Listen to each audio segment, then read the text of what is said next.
Welcome everyone to the AIC campus and our homecoming weekend. My name is Lou Izzy. I'm the Vice President for Athletics here at AIC. Hope everyone is doing well. Today is a very special day for us as we dedicate our newly renovated men's basketball locker room in honor and memory of Frank Oppedisano, class of 1967. Frank was a co-captain of our basketball team and a member of AIC's first two men's basketball tournament teams. I never had the pleasure of meeting Frank, but by looking out here today at all of you, I know he touched many lives. As one of his former AIC basketball teammates described him, Frank was a soft-spoken gentleman who can jump to the moon. Of course, Frank was much more than that. From what I hear, he was a great family man and a loyal friend who dedicated 38 years of his life to teaching history and coaching basketball at Parma High School. I also hear that Frank just loved the Red Sox and the New York Football Giants. So I'm sure Frank is up in heaven right now, and he's really excited about the Red Sox and not so excited about the Giants. Before I introduce today's speakers, I do want to acknowledge a few folks. First, it is my true pleasure to welcome Frank's high school sweetheart and his wife of 52 years, Lorette Oppedisano.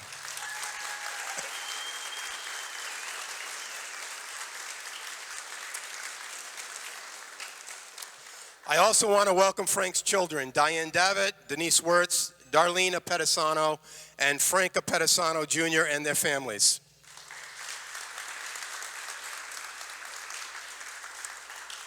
And finally, a very special welcome to all of Frank's teammates, classmates, and dear friends who are joining us here today. I want to sincerely thank you for your generous support of our locker room renovation project.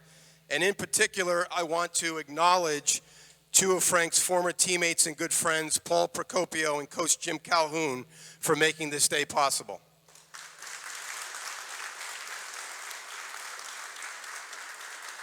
And speaking of Coach Calhoun, we have invited him here today to say a few words about Frank.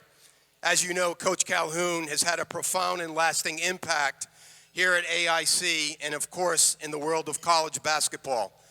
Coach Calhoun is a member of the AIC Athletics Hall of Fame, and he currently serves the college as a trustee. He is also a member of the Naismith Basketball Hall of Fame after an illustrious career as a Division I coach, where he won 873 games and 3 national championships. He is currently the head coach at the University of St. Joseph in West Hartford. Please welcome Coach Jim Calhoun.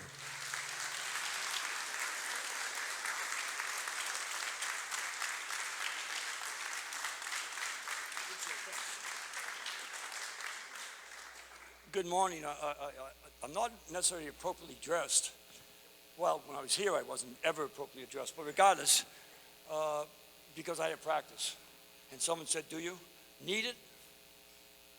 Coach, what do you think? Do we need it? The kids think, 2 years ago, last year was 3 games for us. We didn't have any games. We were 26-3. You know what our kids think we are today? 26-0.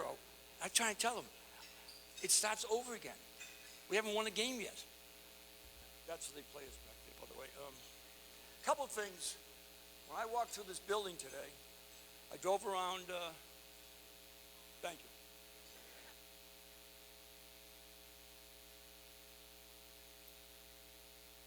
Talk to an official the same way. You know the guys that are, who are those guys? Oh, those are the guys we try to help all the time. Frank was one of the greatest referee helpers in God's creation. From kicking the ball and not being able to find it one time, held up the game. And yet he was an incredibly distinguished person. But getting back to it, when I first walked in here, and I remember Frankie coming here. Frank was at that time, I think, a year, most of it was a year younger. I didn't come up here for 2 years, went to UMass. My dad had died. I went and worked as a stone cutter for 2 years. And someone said, gee, you seem to have a little edge. Really? You think getting up at 5 in the morning doing that will give you the edge? What it did, it got me away from, in a good way, UMass, which is just fine, playing for Coach Lehman. Said I came to a place that was the best thing that ever happened in my life. Small school, people taking care of people, meeting Donnie and Henry, and Neil, and Geller, and all the other different people that I'm meeting, and playing at a place there was true love for every single student. Some days that love, like I tell my players, doesn't seem like real love, but it's love regardless.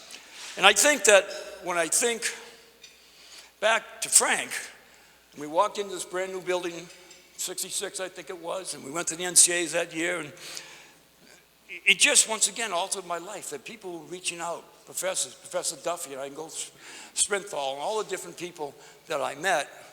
And I remember talking with Frankie about this, and he said, I went to Cathedral, he was a hell of a player, a hell of a competitor, more importantly, he was a hell of a man. And very simply, we found something we both needed. And here's a guy from Boston, a guy from Springfield. That's the only place that he's from. Does everybody understand that?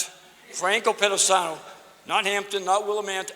He's from south end of Hartford. I drove through it today just to make sure that everyone knew that. But getting back, more importantly, to Frank,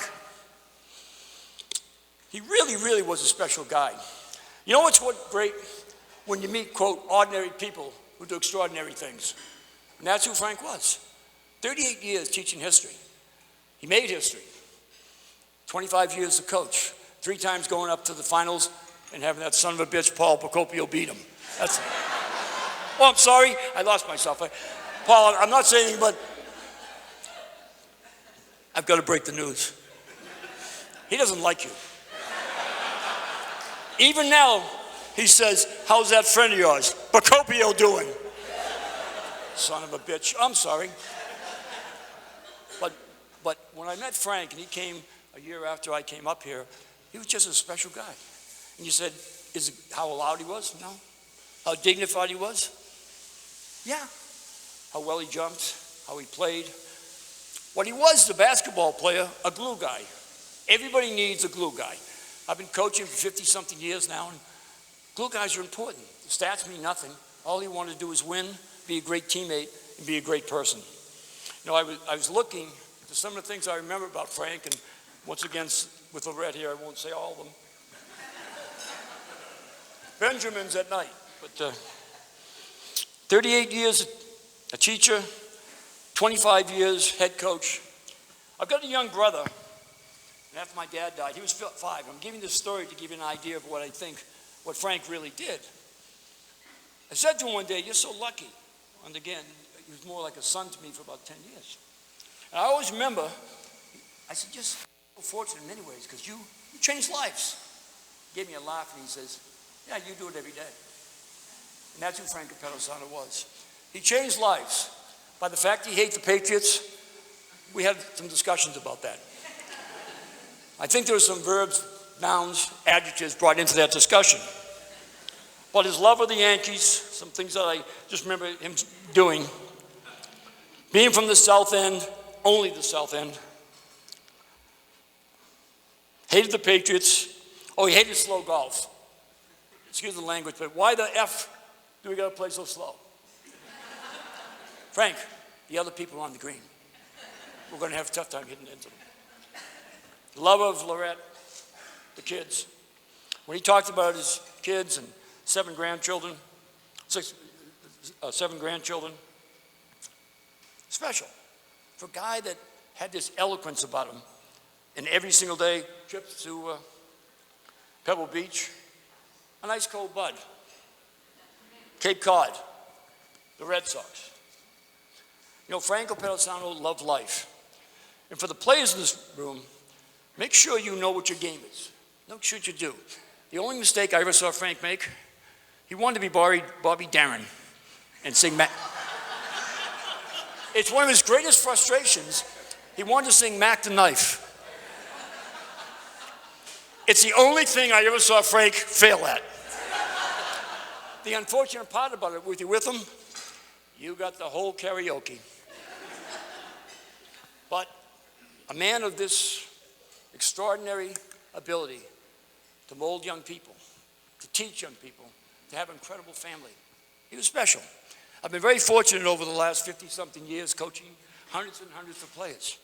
He taught thousands and thousands of kids. And it's my honor today to be here. I've got to go to practice. I'm heading out about 2 minutes. But I just want to tell you, I had to get up here because once in a while, you meet an ordinary man who's an extraordinary person and does extraordinary things. If I had left anything, what did he love? He loved life. He loved all of you. And for that, I'll be eternally grateful for having him in my life. No greater gift that have he ever given me except himself. So on behalf of me, my family, and all those guys who loved him, Frank, you're absolutely the best. Thank you very much.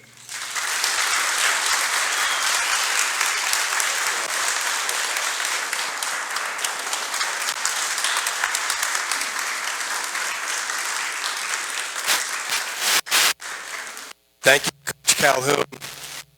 At this time, I want to invite order and Jr. come up to say a few words.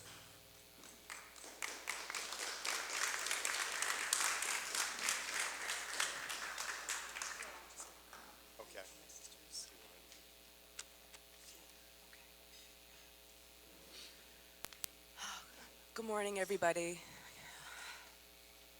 First things first, on behalf of our family, we want to thank everyone who was able to share this special day with us. It means so much that you took time out of your busy lives to be here. As I look around, it's overwhelming to see all of our family, friends, his fraternity brothers and their families, his former teammates. I know it would mean everything to our dad. A big thanks to the generous donors who made this day possible. You are the reason that this became a reality.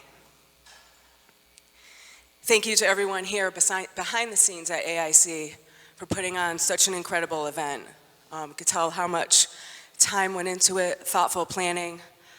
And you know, you're the unsung heroes. Everybody who's running around here getting ice and cleaning up, and you know, we really appreciate everything that you did this morning to make this such a special day for us.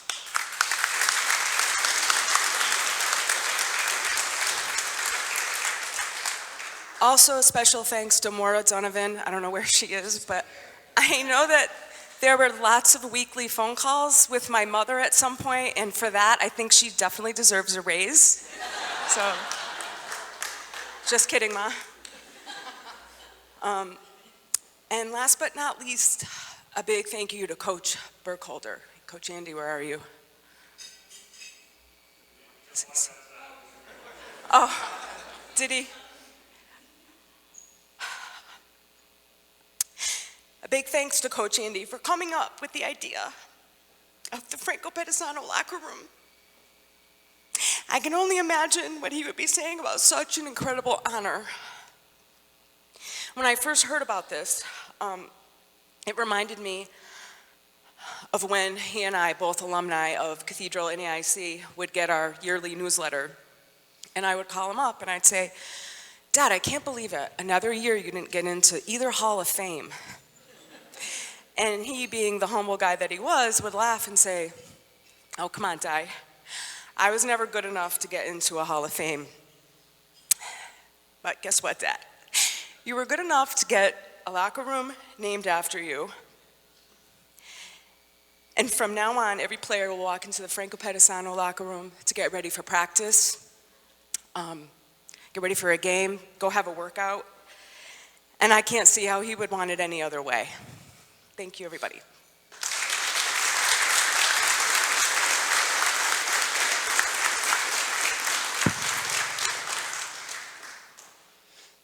I'd like to echo my sister Di and thank everyone involved in making this day possible. The most important thing to my father was family. But family in my father wasn't limited to just the traditional definition. Not just his parents or brother and sister, or his wife and 4 kids, or their spouses, or his 7 grandkids.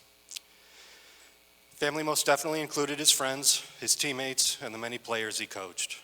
To my father, the team was an extension of family, and the locker room was where the team came together. The locker room was where you met your new teammates for the first time, where you spent time getting to know each other, where you prepared to play that night's game, where you celebrated the victories, and where you mourned the losses, where you made lifelong friends and lasting memories. That's why I think that of any honor that could have been bestowed upon him, having the locker room named after him would have been the most humbling. My father was fortunate to spend a considerable portion of his life in the locker rooms and gymnasiums. At the boys' club in Springfield when he was a kid, at Cathedral, here at AIC, and as the coach at Palmer High. The locker room was a sacred place to my father, where a bunch of individuals became a team and perhaps a family. Thank you.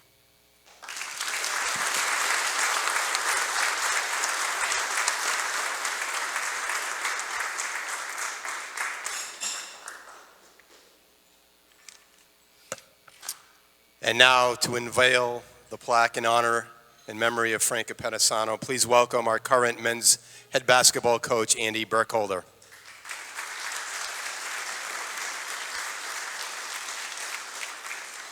Thank you very much. I'd just like to really thank everybody for being here. Lorette, thank you and your family for giving us the blessing to do this in honor of Frank. I'd like to thank all the donors that are in attendance and that are not in attendance that might see this online. We really appreciate this. We couldn't do this without your support. I'd like to thank the administrative staff here. There's a lot of people to name. I'm going to name a few. Mike Lovato really helped a lot with this. Tom Poole helped a lot with this. Mike E. over in the marketing department. When you guys see the locker room, I think you're going to be blown away with some of the stuff. And then specifically Paul Procopio, I reached out to him initially to set this up in Frank's honor, and he was the one that started calling around and reaching out to everybody. So thank you, Paul, for your support with this. Before I unveil the plaque here, I'd just like to remind you that this is now a space that our guys can really, really be proud of. Anybody that knows AIC is really about the people, okay? We don't talk about the buildings. We don't talk about, how nice this looks, how nice that looks. We talk about the people that are here and the people that we work with and the student athletes that we are able to coach.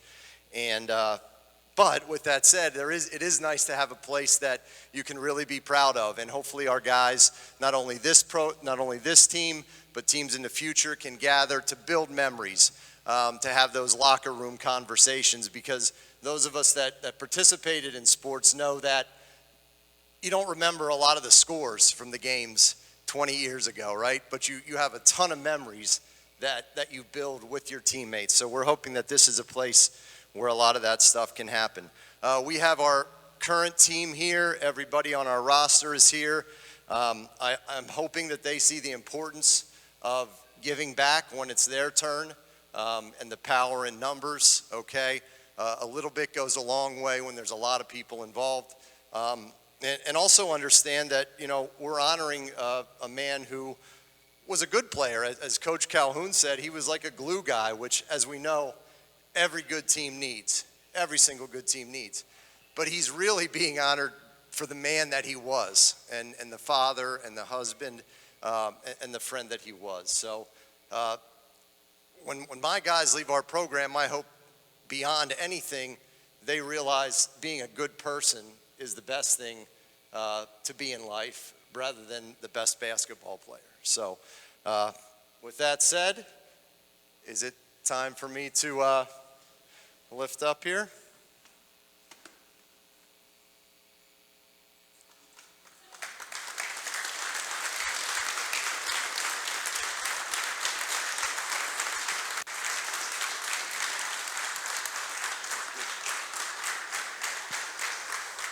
Thanks, Coach. So we're going to have the first tour go down to the locker room. Family, we'll have Coach take you down. Then the rest of you, we'd love for you all to see the space. So the student athletes will be taking you down in groups of about 6 to 8, so you can get a look at the space. And again, just thank you all so much for being here today. And we truly hope we are able to honor Frank's legacy. So thank you again. Have a great day.